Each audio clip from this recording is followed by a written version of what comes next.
The smell in the back store was not good. It was the kind of smell you get when food has stayed too long. Cold rice, fried chicken bone, old stew. The yellow cleaning light on the ceiling was weak, and the floor was wet from fresh mopping.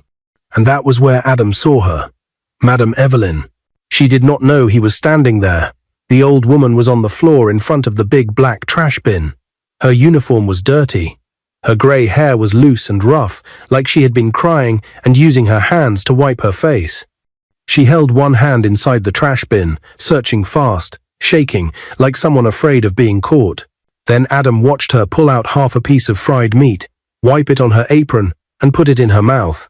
Her eyes were already wet with tears while she chewed. Adam felt something hit his chest. No, this cannot be real. This is my building, he thought. This is my restaurant. This is my staff. How is my staff eating from the trash? He didn't even know when his voice came out. Madame Evelyn? She froze. The meat slipped from her hand and fell to the wet floor. For one full second, she did not move. Her body shook. Then she turned, and when she saw who it was, her whole face changed. Her eyes opened wide in fear. She tried to stand up fast, but she slipped and almost fell again. Sir, please, she said in a small voice. Please, I'm sorry. Don't sack me. Please, I beg you. Then she did something that broke him. She dropped to her knees on the wet floor and held her hands together like a child begging. Adam stood there and could not speak. This woman is 67 years old, he thought. She is old enough to be my mother, and she is on her knees, in a dirty store, begging me not to fire her because she is hungry. Something inside him went weak. He walked closer to her, and his own eyes started to shine. Stand up, he said softly. Please stand up. But she shook her head fast. Please don't sack me, she cried. Please, I will not do it again. I was hungry. I did not want to steal food from the kitchen. I did not want to collect food without paying. So I said, let me. Her voice broke. Let me check what is left in the bin. Please don't sack me. I need this job. Adam knelt. The billionaire CEO of Eden Royale Group, the most expensive fine dining restaurant in Victoria Island, Lagos, dropped on his knees on a wet store floor in front of his janitor. Tears rolled down his face. Don't do that, he said to her. His voice was shaking now. Please, stand. You didn't do anything wrong. She looked up at him, confused. She was still breathing fast. Sir, you didn't do anything wrong, Adam said. I am the one who should be sorry. Her lips trembled. She didn't understand it. Adam took her hand to help her stand. Her hand felt cold. Too cold. That was the moment everything changed. 9 hours earlier, the restaurant had been bright and full of life. Eden Royale was made of high glass and marble. Gold lights, white tablecloth, wine shelves from wall to wall, soft piano music. It was the kind of place rich men used to propose to their girlfriends. It was the kind of place Instagram girls like to post and write. Soft life only. But Adam did not start rich. People only saw the last part of his story. They saw the designer suit. They saw the black G-Wagon outside. They saw the way the chefs greeted him with, "Good evening, sir." What they did not see was the boy he used to be. Adam lost both his parents at 13. A stranger who worked in a church kitchen let him sleep in a storeroom and fed him leftover bread and fish stew at night when no one was looking. He grew up knowing the taste of hunger. The kind that makes your stomach hurt so much you feel like you cannot stand. That night, the dining hall had already closed. The last couple had left. All the guests were gone. Most of the workers had signed out. The only people still in the building were kitchen staff doing final cleanup, security, and one janitor, her, Madame Evelyn. She had been with them for only 3 weeks. Quiet woman. Came before sunrise, swept the outside tiles, cleaned the toilets without one word of complaint. She always greeted people with, "Good morning, my child," no matter how old the person was. And she never ate staff food. Some staff would collect small takeaway at the end of the night. Nobody would complain. Even Adam allowed it. But she always said, "No, I am fine." Then she would smile and continue mopping. They thought, maybe she was shy. They did not know that she was starving. Adam almost didn't come back inside that night. He had already told his driver to warm the car. He had his keys in his hand. He could have gone home, but he stopped. Something in him said, Check the back store. He didn't know why. He just went. That was how he saw her at the bin. On the floor. Eating from trash. On her knees. Begging. Back in the store. Now, Adam was still holding her hand. "Ma," he said.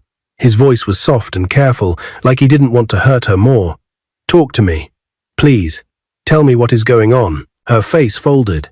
It was like her body had been trying to carry a heavy secret for a long time. And now the weight was too much, and it had to fall. "My son is dead," she whispered. Adam swallowed. She took a breath. Like each word she said was fire in her chest. "My only child. My boy. My doctor." Her lips shook.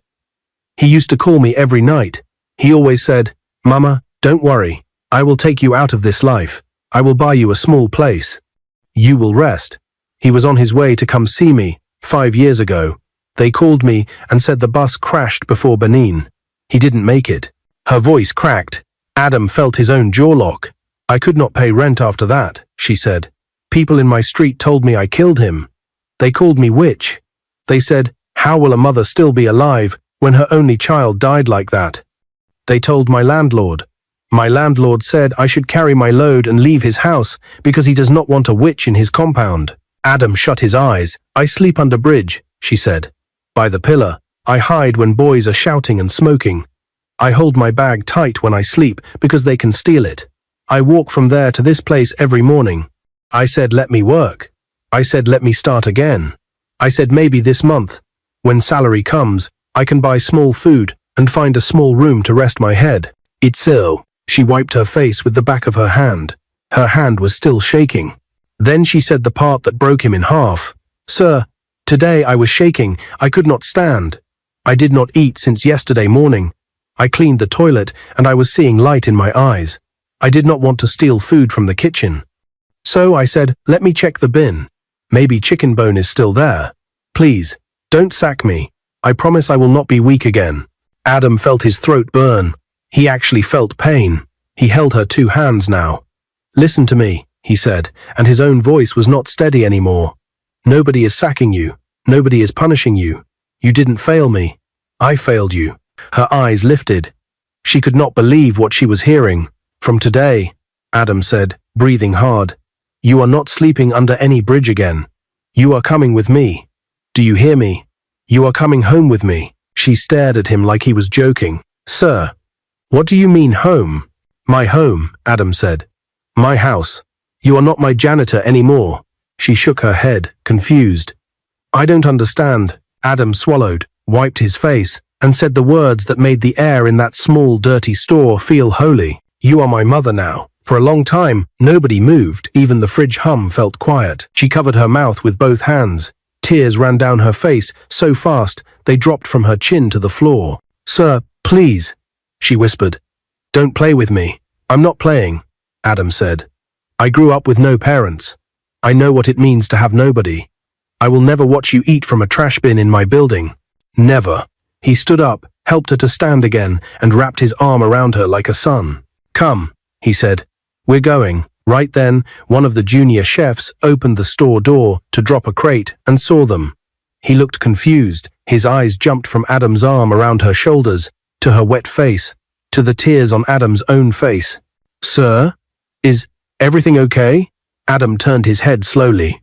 His face was calm now. His voice was not shaking anymore. "Call all staff still on duty," he said. "Right now, I have an announcement." The chef blinked, surprised at the tone. "Yes, sir." In less than 2 minutes, 4 staff members stood in the hallway. 2 chefs, 1 waiter, and the security guard. They all looked tired. It was past closing time. But Adam's face told them this was serious. Adam stepped forward with Madame Evelyn beside him. "I want every single person in this company to hear this," he said. "From tonight, this woman is not the janitor anymore." They all looked at her. She looked at the floor. "This woman is my mother," Adam said. The waiter's eyes went wide. The security guard's mouth opened a little. "If I ever hear," Adam continued, his voice low and sharp now, "that anybody disrespected her, shouted at her, or left her hungry in this building." He paused. His jaw got tight. "You will not work here again. Do you understand me?" "Yes, sir," the staff said quietly. Adam nodded once. He turned back to Madame Evelyn. "Let's go home, Mama," he whispered. Her legs almost gave out. Right there in the hallway, in front of everyone. The old woman began to cry in a way that sounded like years of pain were finally breaking open. But as Adam held her, helping her walk toward the exit, something else started moving in the shadows of the restaurant. Something he did not see yet, because not everybody in that building was happy that the janitor just became Madam, and someone had already picked up their phone to make a call. The ride home was quiet. Madame Evelyn sat in the back seat of Adam's black G-Wagon, her hands clasped on her lap, trembling. She had never sat in a car like that before, soft leather, cool air, quiet music playing low. Every time the car stopped at a traffic light, she looked out through the tinted glass at the sleeping city. Lagos was glowing in the night streetlights. Suya stands, Danfo buses still shouting, it didn't feel real. Adam sat beside her, eyes fixed on the road ahead. He wasn't thinking about work, profit, or contracts. His mind kept going back to that storeroom, to the moment he saw her holding trash food, with tears in her eyes. He could still hear her words. "I sleep under bridge." That sentence had carved itself into his heart. He looked at her again. She was old, tired, yet she carried a calm grace that refused to die. "Madame Evelyn," he began softly. She looked at him quickly, as if afraid he was about to change his mind. He smiled faintly. "You can rest now," he said. "No one will ever call you witch again." Her lips quivered. "Sir, you don't know how sweet that word sounds. Nobody has ever said it to me in years." She turned her face away, but Adam noticed the tears quietly sliding down her cheeks. They reached Adam's mansion in Ikoyi, close to midnight. The gates opened slowly as the security men saluted, confused at the sight of their boss stepping out of the car with an elderly woman in a janitor's uniform. Adam didn't explain. He just said, "Prepare the guest room beside mine." He walked her into the house himself, past the marble floors, chandeliers, and glass stairs. Madame Evelyn stopped several times to stare around, whispering to herself, "God, what kind of place is this?" When they entered the guest room, her breath caught. It was more beautiful than any house she had ever seen. Cream curtains, white sheets, a flower vase by the window. She stood frozen. "From today," Adam said quietly, "this is your room. You will rest here, eat here, and live here." Her mouth opened. "Sir, I don't deserve this," Adam smiled. "You deserve more than this, Mama. Please stop calling me sir. Call me Adam, or my son." She covered her mouth with both hands, whispering, "My son." As tears rolled freely again, the next morning, the whole staff at Eden Royale received a memo. Subject: Madame Evelyn is now a respected family member of the CEO. Treat her accordingly. Some staff read it and smiled. Others whispered behind doors, "Family member? Of a billionaire?" One of the waitresses scoffed. "That woman looks like she can't even afford soap. How can she be his mother?" "Keep quiet," the security guard warned. "Do you want to lose your job?" But gossip spreads faster than truth in Lagos. By the afternoon, even neighboring restaurants were talking about it. That billionaire way, get Eden Royale, Don Carry Cleaner Go House. Adam didn't care. He had bigger things to worry about, like finding out what exactly she had been through all these years. That evening, Madame Evelyn sat on a couch in the mansion's living room, dressed in a clean floral gown that the housekeeper bought for her. She looked refreshed, but her eyes carried the kind of sadness that doesn't wash off in one bath. Adam joined her with 2 cups of tea. "I told the driver to get you pepper soup," he said with a small smile. She chuckled softly. "Ah, my son, you want to spoil me, oh." He smiled too. "You deserve it, but I need you to tell me something." She nodded. "Those people who called you a witch, who were they?" Her smile faded. "My neighbors," she said slowly. "When my son died, they came to the burial. They said I must have eaten him spiritually because I was jealous of his success. One woman even told me to confess before thunder strikes me." Her voice grew shaky. "I stopped going to church because people stared. The pastor told me I needed deliverance. I stopped talking to anyone. Then my landlord chased me out." Adam clenched his fists. "That's wickedness. Pure wickedness," Madame Evelyn sighed. "I cried until my tears finished. Then I told God that one day someone will see me not as a witch, but as a human being." "Evelyn," she looked up and smiled faintly. "And he sent you." Adam felt his throat tighten again. "No," he whispered. "Maybe he sent you to remind me what kindness really means." Days turned into weeks. Evelyn became part of the house like she had always been there. She prayed for Adam every morning before he went to work, cooked light soup on weekends, and sometimes sat outside the balcony watering the plants. Neighbors began to notice the old woman in the billionaire's compound. Some whispered, some laughed. One even said, "That's the witch controlling his success." Adam heard about it, but every time he smiled and said, "If loving someone like her is witchcraft, then I want to be bewitched forever." 2 months later, something strange happened. Adam's company, which had been struggling to win a huge government catering contract for over a year, suddenly got a call. They were chosen not only for the catering deal, but also for supplying food to several hotels across Abuja and Port Harcourt. It was worth hundreds of millions. When Adam got home that night, he found Evelyn on the veranda, reading her small Bible. He rushed to her, almost shouting, "Mama, you won't believe this." He told her everything, excitement spilling out of his words. When he finished, she only smiled, calm and sure. "My son," she said gently, "I told you, God rewards those who show mercy. When you picked me up from that floor, you didn't just feed me. You fed an angel unaware." Adam laughed, shaking his head. "Mama, you're giving God too much credit." She smiled deeper. "You'll see. This is just the beginning." But behind that joy, something else was building. One of Adam's senior managers, Mr. Collins, had been eyeing the CEO position for years. He believed Adam's success came from favoritism and luck. When he heard that the witch janitor was now living in the mansion, he saw an opportunity. At a board meeting, he whispered to another executive, "Watch that old woman. She's using charms on him. That's why deals are falling from heaven." The rumor spread quietly. By the next month, even a journalist caught the story and published it online. Billionaire Adam Okoro's strange obsession with witch janitor raises questions. When Adam saw it, his heart sank. He shut the laptop and sighed. Madam Evelyn saw the pain in his face that night and asked softly, "What is it, my son?" He hesitated, then showed her the article. She read it slowly. Then she smiled a sad, tired smile. "I told you, this world never changes fast. People always fear what they don't understand." Adam looked at her. "But it's hurting my name, Mama." She reached out and touched his hand. "Let them talk. When truth is silent, lies make noise for a while. But truth always wins in the end." He looked at her, and something in his chest calmed. That night, before sleeping, he stood outside her door and whispered, "Good night, Mama." Inside, Evelyn smiled. She whispered back, "Good night, my son." But as the lights went off and the mansion fell silent, a storm was already brewing, one that would test everything Adam believed about love, loyalty, and faith. And when it struck, it would break hearts in ways no one saw coming. Morning sunlight poured through the tall windows of Adam's living room. The sound of gospel music played softly from a nearby speaker. Madam Evelyn hummed along as she arranged flowers in a vase red hibiscus, her favorite. It had been 4 months since that night in the store.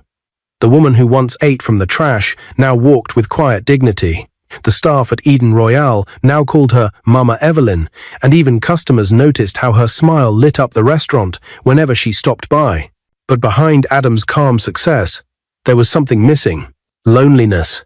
He had everything: wealth, cars, a mansion, fame, but when he came home, silence greeted him.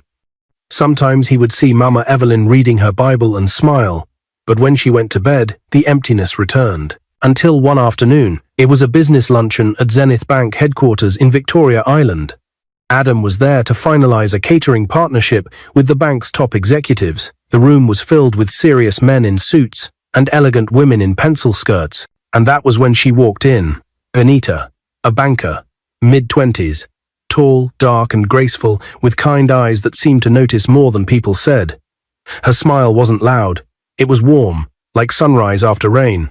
She introduced herself politely. "Good afternoon, Mr. Adam. I'm Benita Okafor, Assistant Branch Manager."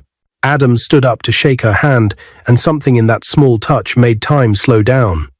Her hand was soft, firm, confident. Throughout the meeting, Adam found himself distracted. She spoke clearly and intelligently, and when she laughed, it sounded like something he had been missing for years. After the meeting, as everyone exchanged contacts, Benita smiled and said, You should come by for coffee sometime, Mr. Adam. Off duty, of course. He smiled. Only if you promise not to make me discuss business. She laughed. Deal. 2 weeks later, they met at a quiet cafe in Lekki. Adam wore a simple white shirt. Benita wore a blue gown with gold earrings. They talked for hours about childhood, dreams, and even pain. When she told him about losing her father at 16, he listened in silence.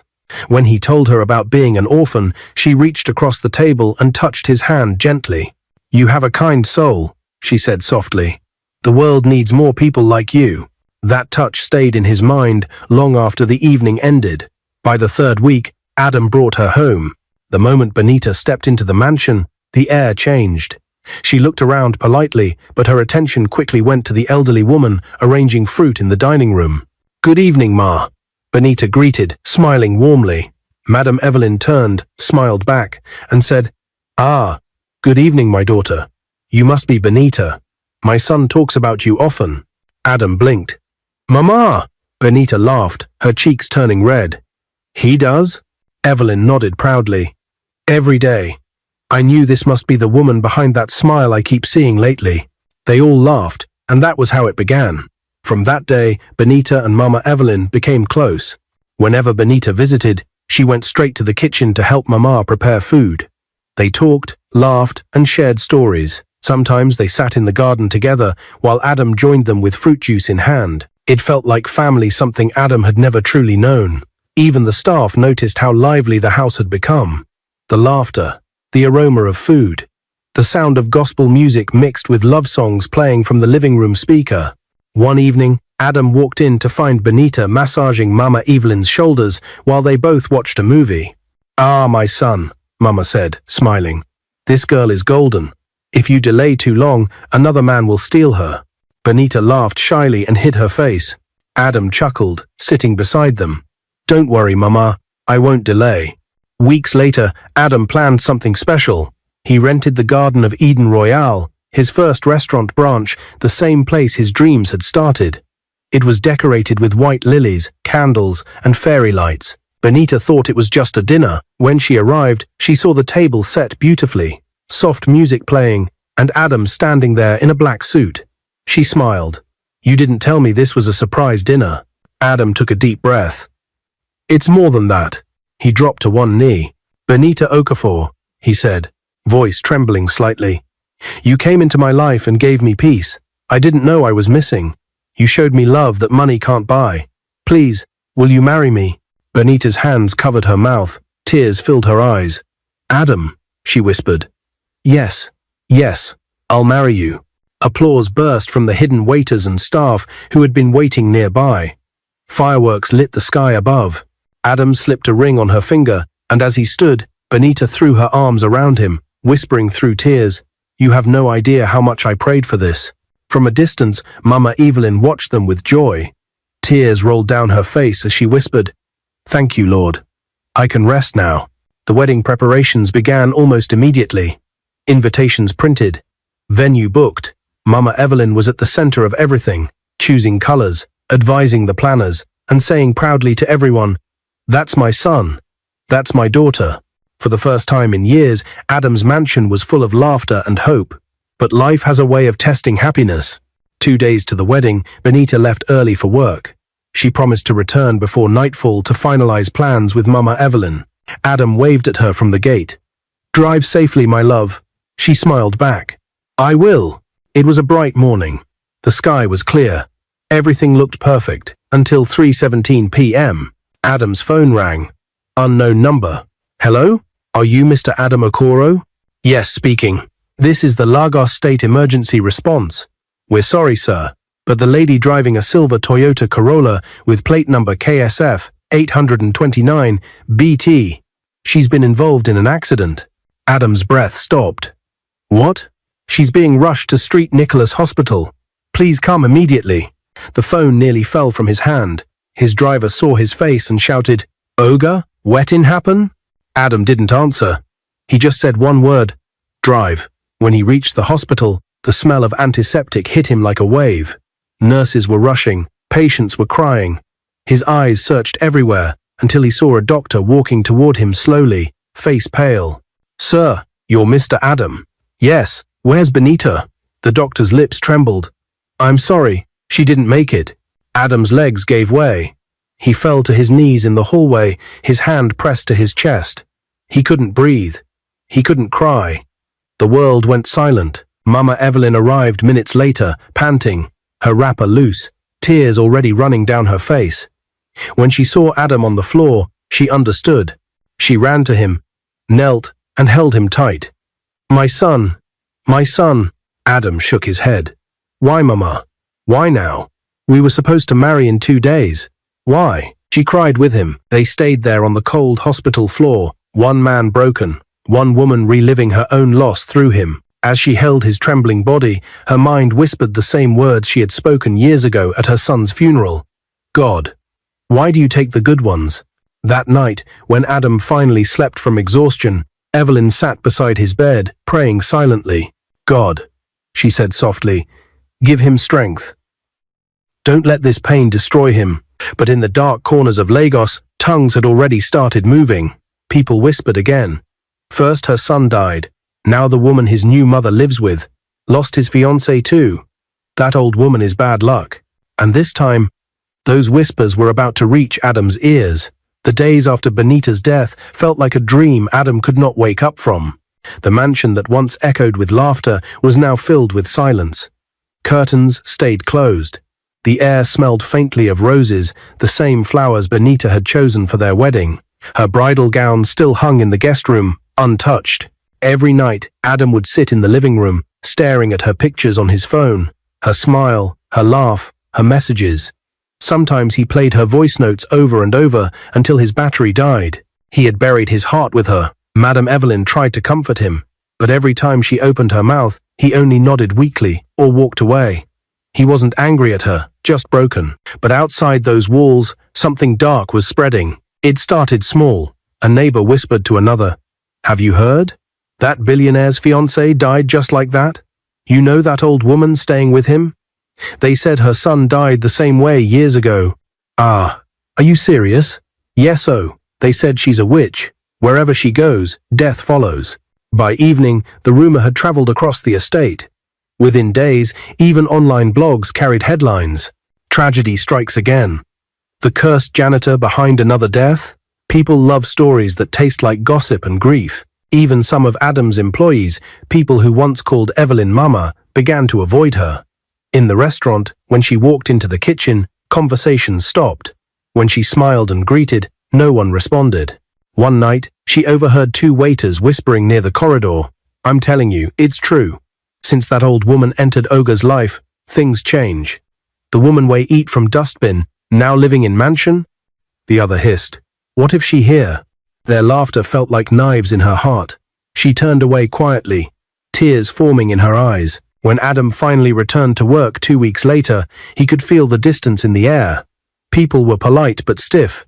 His once lively office felt heavy. He noticed Madame Evelyn wasn't around that morning. Normally, she waited for him near the restaurant gate to greet him with her warm, Welcome, my son. He called his driver. Where's Mama? She left early, sir, the man said.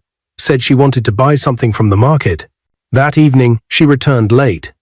Her eyes were red. Adam looked at her closely. Mama, what happened? She forced a smile. Nothing, my son. Just tired. But her trembling hands told a different story. He stepped closer. Please don't lie to me, she sighed, sitting slowly. People are talking again, she said softly. They're saying I killed Benita. Adam froze. What? She nodded. They say I brought death into your house. That wherever I go, tragedy follows. My son, I'm used to this kind of talk. I've heard it before. But I cannot bear that it's hurting you now. Adam clenched his fists, anger burning in his eyes. Who said that nonsense?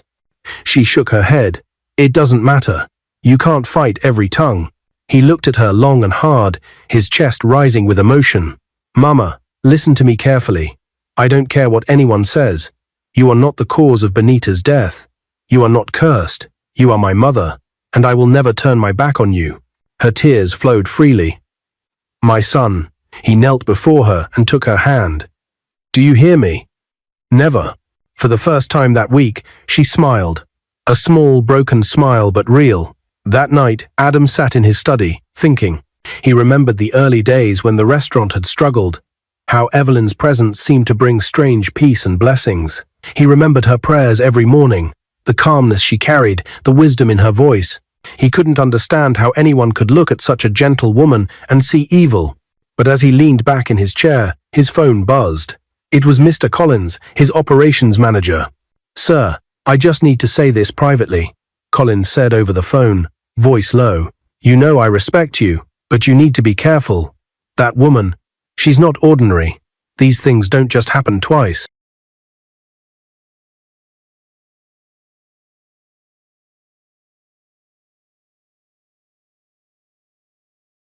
Adam's voice went cold. "Collins, stop there." "Sir," I said stop. His tone hardened. "That woman you're calling that woman is my mother. You will never talk about her like that again." There was silence on the line. Adam ended the call, but the words stayed with him like poison. The next morning, Madame Evelyn woke up early as usual. She swept the front yard, watered the flowers, and prepared breakfast. But her hands were weak. She hadn't been sleeping well. When Adam came downstairs, she smiled faintly and said, "Good morning, my son." He hugged her gently. "Good morning, Mama." But she noticed something new in his eyes: sadness, worry, fear. She decided to speak. "My son," she said quietly, "don't let pain turn your heart bitter. Benita's death was not your fault, nor mine. Some things we will never understand, but life must go on." He nodded slowly. "I know, Mama. I miss her so much." "I know." She touched his cheek. "But you're still breathing. And as long as you're breathing, God isn't done with you yet." Her words soothed him, but deep down, she felt something else, something she didn't say, a heaviness in her chest, a tiredness she couldn't explain. Later that week, Adam got invited to a leadership conference in Abuja. It would be a 3-day event, his first major appearance since the tragedy. He hesitated, but Evelyn encouraged him. "Go, my son. It will help you heal. Meet new people. Start again." He smiled softly. "I'll go only if you promise to rest while I'm away." "I promise," she said. He left the next morning. The conference went well. Adam spoke about resilience, leadership, and hope. He even smiled genuinely for the first time in months. Among the audience was a woman who caught his eye.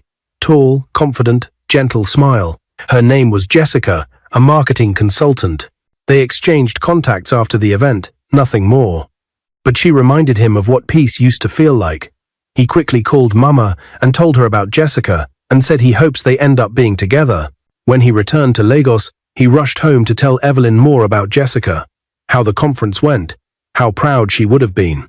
But something was wrong. He noticed the house was too quiet. The lights were dim. "Mama?" he called. No answer. He climbed the stairs and pushed open her door. Madame Evelyn was lying on her bed, her Bible open beside her, her hands folded neatly on her chest. "Mama?" he whispered. She didn't move. He touched her arm, cold. "No, no, no, no, no," he gasped, shaking her gently. "Mama, wake up, please. Please." Her face was peaceful, like someone sleeping after a long journey. On the bedside table lay a folded note. Adam opened it with trembling hands. "My dear Adam, I am feeling uneasy this night. I prayed I would see morning.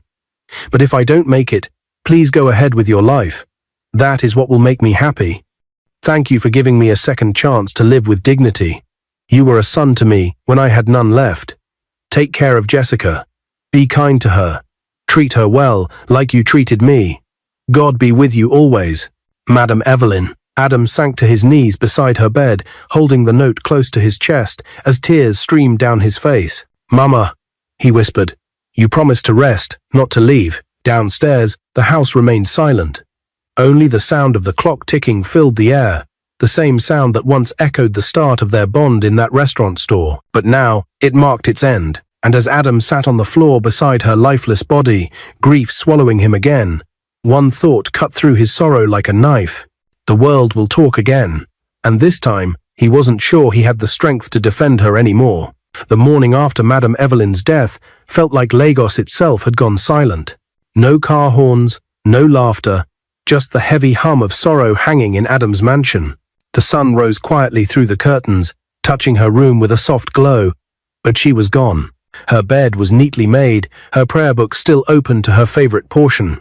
Surely goodness and mercy shall follow me all the days of my life. Adam sat there for hours, holding her cold hand, unable to let go. He didn't care about the business calls, the messages, or the people knocking at his gate. The woman who had become his mother, who had once been found eating from a trash bin, was now lying still, free from hunger and pain. He wept until no tears were left. By noon, word had spread. The staff from Eden Royale gathered outside his gate, whispering in disbelief. Some genuinely mourned.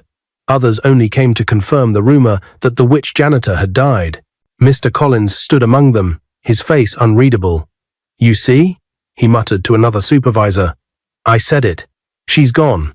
But not before she finished her mission.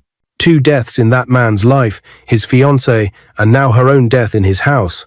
Mark my words, that old woman was never ordinary. A waiter nearby frowned. "Ogre Collins, that's not fair. She was kind to everyone." Collins smirked. "Kind? My friend, don't be fooled. The devil wears white sometimes." He didn't notice that Adam was standing right behind him. The entire group froze as the CEO's voice cut through the air like thunder. "Anyone who utters one more word against that woman," Adam said coldly, "will never step into my company again." Collins stammered. "Sir, I didn't mean—" "Get out," Adam said, his tone sharp and final. "You're fired." The crowd went dead silent. Adam turned to the others, his eyes red and heavy. She was not a witch. She was a mother, the only mother I ever had. If any of you truly believe she brought death into my life, then you never understood what it means to love. No one replied. Some bowed their heads in shame. The funeral took place 3 days later in a quiet cemetery in Ikoyi. There were no cameras, no press, no crowd. Just Adam, a few loyal workers, and the priest. The air was soft with drizzle. The earth smelled of rain and flowers. As they lowered the casket, Adam could barely breathe. He felt like he was burying the last piece of peace in his life. He looked up at the grey sky and whispered, "You said I should move on, Mama. But how do I move on when the world feels empty without you?" The priest's voice echoed softly. "For dust thou art, and unto dust shalt thou return." When the first shovel of sand fell on the coffin, Adam's knees gave way. He fell, trembling, pressing his palms into the wet earth. "She was the best part of me," he cried. "She gave me everything." A gentle hand touched his shoulder. It was Jessica, the woman he had met at the Abuja conference. She had flown down the moment she heard. She knelt beside him, holding an umbrella over both of them. "I'm so sorry," she whispered. "She told me about you when we met at the conference reception. She said you were the son she prayed for." Adam blinked through his tears. "You met her?" Jessica nodded. "Briefly. She called me her daughter already." That simple truth broke him. He leaned against her shoulder, crying silently as rain washed the dust from his hands. After the burial, Adam stayed away from everyone for a while. He closed his office, cancelled meetings, and shut down the restaurant for 2 weeks. The media called it mourning. But to him, it felt like his world had lost color. Until one night, he found himself in the same storeroom where he had first seen Madame Evelyn. The same weak bulb flickered overhead. The same trash bin stood in the corner. But it was clean now. He knelt where she once knelt. The memory flooded back her trembling voice, her tears, his promise. He whispered, "I did what I could, Mama. I kept my promise. I made sure you never begged again." Then he noticed something shiny under the shelf, a small old locket. He picked it up, opened it, and gasped. Inside was a tiny photo, faded but clear enough. It was Evelyn in her youth, smiling and holding a little boy. On the back, in small handwriting, were the words, "My only treasure, Michael. My son forever." Marby and schooled. Adam's eyes filled again. He pressed the locket to his chest and whispered, "You found another son, Mama. And I found the mother I never had." 2 months later, life slowly returned to Eden Royale. The restaurant reopened, customers returned, staff worked with quiet respect. But something had changed forever. Near the front entrance, Adam placed a small plaque on the wall. It read, "In memory of Madame Evelyn, the woman who fed angels." Every new worker was told her story. How she went from the streets to the mansion. How she prayed for the man who helped her. How she changed his life. And though the world had once called her a witch, she left behind miracles money could never buy. One evening, Jessica visited the mansion again. She found Adam sitting in the garden, staring at the sunset. She sat beside him quietly. "You've been distant," she said gently. He nodded. "It's hard to let go. Every time I think I'm okay, I hear her voice." Jessica smiled softly. "Maybe that's not a bad thing. Sometimes love doesn't leave it, just changes form." He looked at her, curious. She continued. "When you found her that night, eating from the trash, it wasn't an accident. Maybe God used her to fill the hole your mother's death left. Maybe he sent you to fill hers. And now she's done what she came to do. She left peace in your heart." Her words hung in the air like a calm breeze. Adam looked up at the sky, where the first stars were appearing. "You sound like her," he said quietly. Jessica smiled. "Maybe that's her way of reminding you, you're not alone." That night, Adam dreamt of her. He saw her standing by the restaurant's door, wearing her old janitor uniform, only this time it was bright and spotless. Her face glowed softly. She smiled at him. "My son," she said, her voice warm like sunlight. "I told you this was just the beginning. Keep being kind, keep being different, and never forget, those who lift others will never fall. Go ahead and marry Jessica, make her happy, and treat her well, just like you treated me." When Adam woke up, tears were in his eyes, but his heart felt light for the first time in months. He rose, opened the curtains, and watched the sunrise. Outside, life was beginning again. People rushing to work, buses honking, the smell of breakfast drifting through the streets. He whispered to the air, "Thank you, Mama, for teaching me what true wealth means." Then he smiled, the kind of smile she used to give him every morning, and walked toward his car, because somewhere deep inside, he knew she hadn't really left.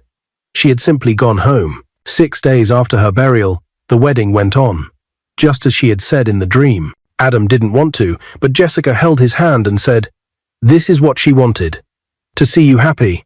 The hall was decorated in white and gold, the same colors Madame Evelyn loved most. Her framed photo sat in the front row, surrounded by flowers. As Adam and Jessica walked down the aisle, tears streamed down their faces. Every step echoed with memory. How Evelyn would have walked them down herself.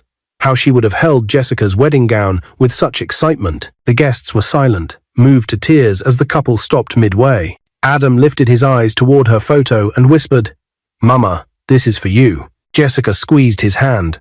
They both smiled through the tears. Though grief sat heavy in their hearts, there was peace too, a quiet joy that came from knowing she was finally resting. That day, Adam didn't see wealth, fame, or cameras. He saw a journey, from a trash bin to a mansion, from rejection to honor, from being called a witch to being called mother. And as they exchanged vows, Adam's heart whispered the truth he would carry forever. "I couldn't save everyone, but I gave you back your dignity. You left this world loved." The choir sang softly, "It is well with my soul." Adam closed his eyes and smiled faintly. He was still grieving, but beneath the pain was peace, the kind Madame Evelyn had prayed for, because she had lived enough to prove that kindness never dies. And though the world once accused her, heaven had already written her story differently. The woman the world called witch had fed an angel, and that angel, named Adam, never forgot. What is your view about this story? Where are you watching from? If you enjoyed this story, comment, share, and subscribe to our channel for more interesting stories.